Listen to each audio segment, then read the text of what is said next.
teach you how to start flipping houses, or if you're already doing it, how to make more money doing it. I think I got that on. I'm not sure.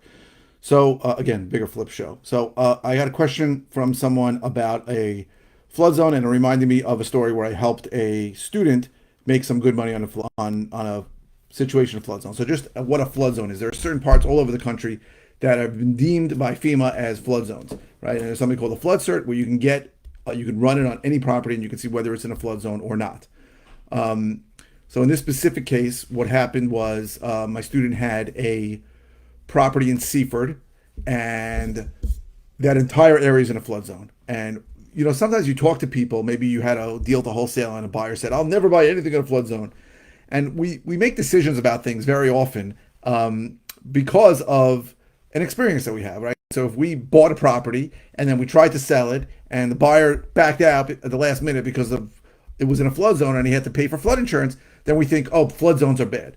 But the truth is, everybody really knows if they're buying in certain areas that they're probably going to have to pay flood insurance.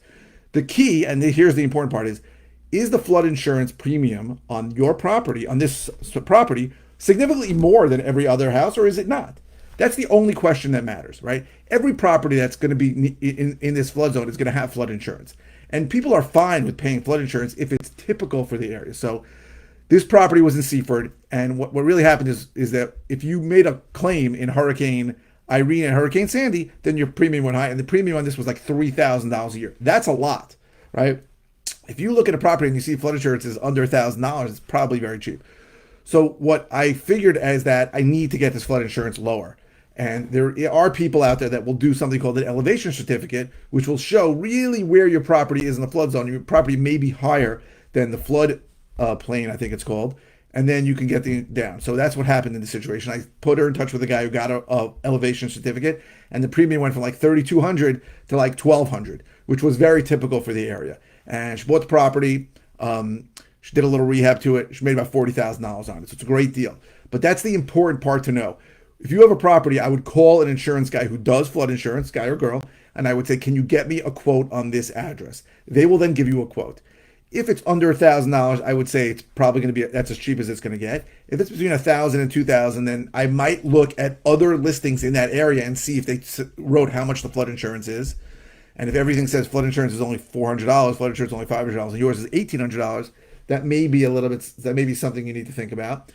And if it's over $2,000, then you got to start thinking about hiring somebody to do an elevation certificate to try and get the premium down, right? It's not that people won't do it, but you may have to lower your price, because if someone's paying an unexpected $200 a month for an insurance premium, they may or may not qualify, or may or may not want to pay what everybody else is paying for a property there who's not paying that insurance premium. So it's just something to keep in mind.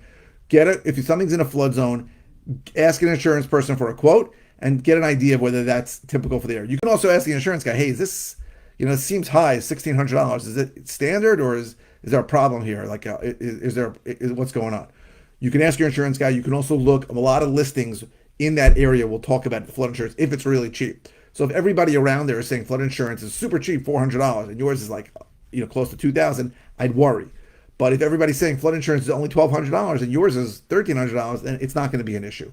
So that's what you need to know about flood insurance and flood zones. Don't in Long Island, you can't run away from flood zones. I think it's foolish to say I'm never going to buy something in a flood zone. If you got burned on something like this, you probably didn't know the quick tip that I told you. You probably didn't know about elevation certificates. And these are the kinds of things that I help my students with all the time, things that they don't know, but I know because I've done so many deals. So I still have room for a couple more people.